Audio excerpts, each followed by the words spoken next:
और इस बीच भारतवंशी होने के नाते कमला हैरिस हिंदुस्तान के हितों को तवज्जो देंगी, बल्कि इसीलिए भी क्योंकि अमेरिका के पिछले 3 राष्ट्रपतियों के दौर में भारत एक ऐसी शक्ति बनकर उभरा जिसकी अनदेखी कोई भी सुपर पावर नहीं कर सकता है।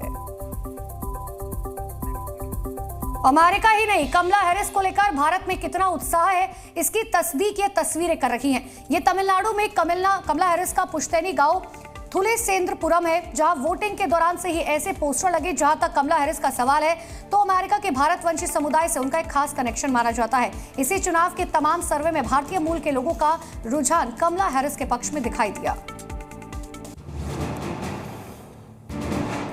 अमेरिका में राष्ट्रपति चुनाव के लिए मतदान जारी है। इधर कमला हैरिस के गांव के मंदिर में अखंड पूजा पाठ का सिलसिला भी शुरू हुआ।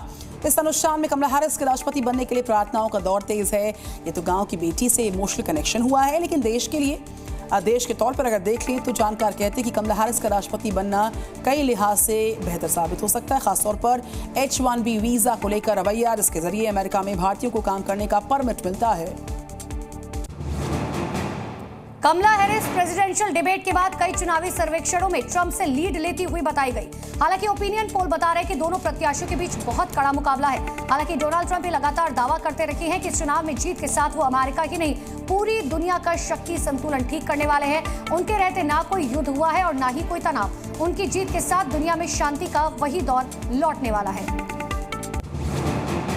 अगर डेमोक्रेट उम्मीदवार और वर्तमान उपराष्ट्रपति कमला हैरिस चुनाव जीत जाती है तो कमला हैरिस संयुक्त राज्य अमेरिका की पहली महिला राष्ट्रपति होंगी। वो अमेरिका में राष्ट्रपति बनने वाली पहली अप्रवासी संतान भी होंगी, जिनकी मां श्यामा गोपालन भारत से अमेरिका आई थी। दक्षिण एशियाई मूल की पहली अमेरिकी राष्ट्रपति भी बनेंगी। वो अमेरिका की पहली एशियाई अमेरिकी राष्ट्रपति भी होंगी। Z News।